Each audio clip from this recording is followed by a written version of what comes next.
নিজের জীবনটাকে নিজের হাতে গড়ার চেষ্টা করতেছি, অন্যের উপর ভরসা না করে।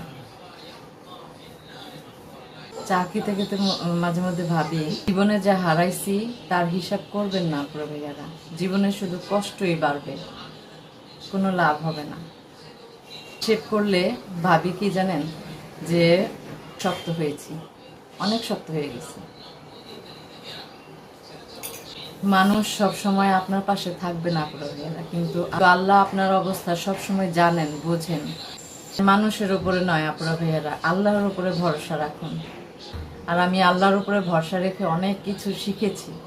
কষ্টের মধ্যে থাকেন আপুরা ভাইয়ারা, একটা কথা মনে রাখবেন, আপনার বর্তমান সময়টাকে আপনার শেষ পরিচয় না। নিজের সম্মান ধরে রাখুন, তারপরে পরিশ্রম করে যান, আর নিজের জন্য দোয়া করে যান।